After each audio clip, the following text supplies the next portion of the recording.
నమస్తే, welcome to Kiran TV news. ఇప్పుడు రాష్ట్ర వ్యాప్తంగా చూసుకుంటే ఒక 2 రోజుల క్రితం అయితే, అంటే 2 రోజులు కాదు, నిన్న ఈ రోజు 2 రోజుల పాటు అయితే కలెక్టర్ల సదస్సు అయితే జరుగుతుంది. ఈ సదస్సులో మనం గమనించాల్సిన విషయం ఏంటి అంటే, సీఎం నోట్లోంచి పవన్ కళ్యాణ్ గారి పేరు వచ్చింది. పని చేస్తున్న వాళ్ళని అభినందిస్తే ఇంకా కొంతమంది ఇన్స్పైర్ అయ్యి పనిచేస్తారు అన్నట్టుగా ఆయన ఉదాహరణ చెప్పుకుంటూ వచ్చారు. అయితే అంతటితో ఆగిందా? అంతటితో ఆగలా. ఈ డిప్యూటీ సీఎం పవన్ కళ్యాణ్ గారు ఏం చేశారు? 3 జిల్లాలకు సంబంధించిన కలెక్టర్ల పనితీరును అభినందించారు.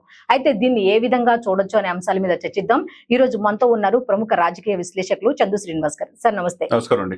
సార్, ఈ అభినందన కార్యక్రమాలు ఏంటి, ఏ విధంగా జరుగుతాయి అంటే, ఒకరిని మనం పొగిడితే వాళ్ళని చూసి ఇంకొకరు ముందుకు వస్తారు అనేది ఒకప్పుడు సామెతలా ఉండేది. అలాంటిది ఇప్పుడు ఏంటి, వరుసగా కంటిన్యూగా పనిచేసే వాడిని అభినందించడం అనేది ఎంతవరకు ప్రజలకు ఉపయోగం అంటారు? మనిషి జీవితంలో ఎప్పుడైనా అప్రిషియేషన్ ఉండాలి. ఇప్పుడు 4 టైప్స్ ఆఫ్ లిజనింగ్ ఉంటుంది. మా గురువు గారు చెప్పారు. Selective listening, involve listening, criticism listening, appreciation listening. మనిషి జీవితంలో ఎదగాలంటే ఆఫీసర్స్ అయినా ఎవరైనా కానీ వాళ్ళు అప్రిషియేట్ చేయాలి. ఇన్వాల్వ్ అయ్యి ఏదైనా పని చేస్తే సక్సెస్ అవుతాం. కాబట్టి ఇక్కడ ఆఫీసర్స్ ని అంతకుముందు ఒక మరమనిషిలాగా 24 hours ఆన్లైన్ అంటారు, వాళ్ళకి తరగతులు అంటారు అని చెప్పి చంద్రబాబు నాయుడు గారి మీద ఒక అపప్రద ఉండేది. ఆయన కూడా స్మార్ట్ వర్క్ నేర్చుకున్నాడు. ఇప్పుడు అన్నిసార్లు రివ్యూలు ఇది కాకుండా ఎవరైతే సమర్థవంతంగా పనిచేస్తున్నారో వాళ్ళకి ఫ్రీ హ్యాండ్ ఇవ్వటం, వాళ్ళ మీద ఎమ్మెల్యేలు ఎంపీలు ఒత్తిడి లేకుండా చేయటం. 4 దశాబ్దాలతో చంద్రబాబు నాయుడు గారికి అనుభవంతో అట్లా చేస్తారు. లక్కీగా చంద్రబాబు నాయుడు గారికి కలిసి వచ్చింది ఏంటంటే, ఆయనకున్న అపారమైన అనుభవం, పవన్ కళ్యాణ్ గారికి ఉన్న కమిట్మెంట్. ఆయనకి కమిట్మెంటే ప్రజల పట్ల తప్పితే ఆయనకి ఏ అవ్వలేదు. ప్రజలకు సేవ చేయాలన్న ఆకాంక్ష తప్పితే ఇంకొక అవ్వలేదు. మీరు చెప్పిన పాయింట్ ఆఫ్ వ్యూలో ఏదంటే కలెక్టర్ సదస్సు, ఇది 3, 4 కలెక్టర్ సదస్సు, మొత్తం 4 అయిపోయి 5ది. మనం జగన్మోహన్ రెడ్డి గారు 5 సంవత్సరాలు ఉన్నప్పుడు చూడండి కలెక్టర్ సదస్సు ఎట్లా జరిగింది. అసలు మాట్లాడే స్వేచ్ఛ ఉంటుందా? ఆయన చెప్పింది వెంటనే తప్ప తిరిగి మాట్లాడదు. సకల శాఖ మంత్రి సజ్జల రామకృష్ణ దగ్గరికి వెళ్ళాలి ఏదైనా ఉంటే, లేకపోతే సునీల్ కుమార్ IPS నిన్న రఘురామకృష్ణరాజు హాజరైన వ్యక్తికి, లేకపోతే సీతారామంజల్ IPS ఇంటెలిజెన్స్ కి, ఇటువంటి వాళ్ళ దగ్గర పోయి చెప్పుకోవడం తప్పితే దగ్గర దాకా వెళ్ళే ఆలోచనలు కూడా ఉండేవి. మరి ఇప్పుడు ఏంటి పారదర్శకత ఏంటండి? ఎవరైతే నీ కింద పనిచేసే వాళ్ళు జాగ్రత్తగా చూసుకుంటారో వాళ్ళు మంచి సుపరిపాలన అందిస్తారు. ప్రజలకి వారధులు ఎవరు? ప్రజలకి ప్రభుత్వానికి మధ్య వారధులు కలెక్టర్లే. కలెక్టర్లే సిస్టమ్ సరిగ్గా లేకపోతే ఎలా ఉంటది? మరి ఏమంటారు? కలెక్టర్ నిజాయితీగా పనిచేసే కలెక్టర్లు ఉంటారు, వాళ్ళు అప్రిషియేట్ చేయాలి. ఒకవైపు పవన్ కళ్యాణ్ గారు లాంటి వ్యక్తిని ఎంత అప్రిషియేట్ చేస్తున్నాడో చంద్రబాబు నాయుడు గారు స్వయంగా. ఆయన తర్వాత కాకపోయినా ఈ రంగం సినిమా నుంచి వచ్చినా అతి తొందరలోనే దీని మీద పూర్తి అవగాహన చేసుకున్నాడు.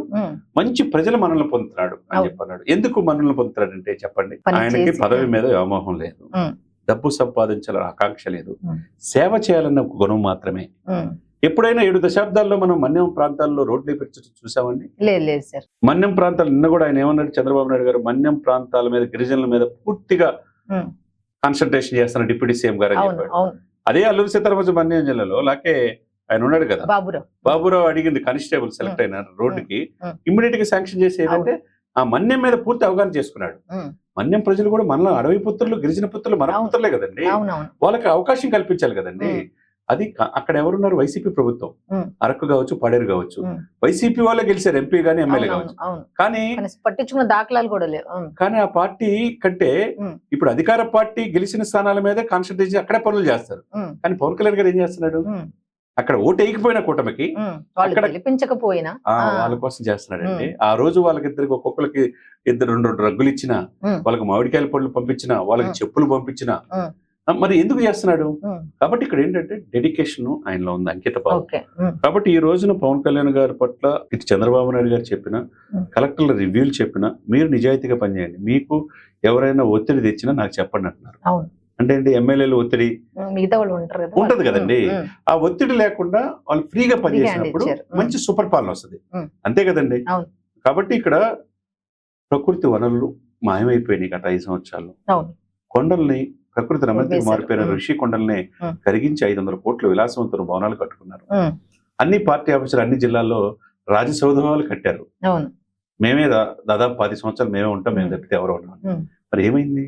175 సాధిస్తాం అనుకున్నది 151 మధ్యలో 500 కోట్లు కాస్త PPP విధానంలో ఇప్పుడు తీసుకొచ్చారని ఏడుస్తున్నారు. మెడికల్ కాలేజీలకు అప్పుడే పెట్టుంటే బాగుండేది అని కూడా నేను చెప్పడం జరిగింది. ఏదైనా కానీ కలెక్టర్ సదస్సు చాలా బ్యూటిఫుల్ గా జరిగింది. చంద్రబాబు నాయుడు గారి పట్ల పవన్ కళ్యాణ్ కావచ్చు, కలెక్టర్లు అప్రిషియేట్ చేసిన తీరు. కలెక్టర్లు జాతీయ పనిచేసిన వాళ్ళు ఉంటారండి, శశిభూషణ్ లాంటి వాళ్ళు, పంచాయతీరాజ్ ప్రిన్సిపల్ సెక్రటరీగా. నేను నా జీవిత కాలంలో ఎంతో మంది ముఖ్యమంత్రులు చూశాను దగ్గరగా. కానీ పవన్ కళ్యాణ్ గారి లాగా అంత పనిచేసే వ్యక్తి మేము ఎవరు చూడలేదంటారు. ఎందుకంటారు చెప్పండి? అదే విధంగా ఎక్కడో కేరళ నుంచి వచ్చిన కృష్ణతేజ కావచ్చు, ఎందుకు పరిపాలన చేస్తారు? లేకపోతే పిఠాపురం అభివృద్ధి చేస్తున్న కాకినాడ ఆ జిల్లా కలెక్టర్ కావచ్చు. చాలా మంది కలెక్టర్లు నిజాయితీగా పనిచేసే వాళ్ళు ఉంటారు.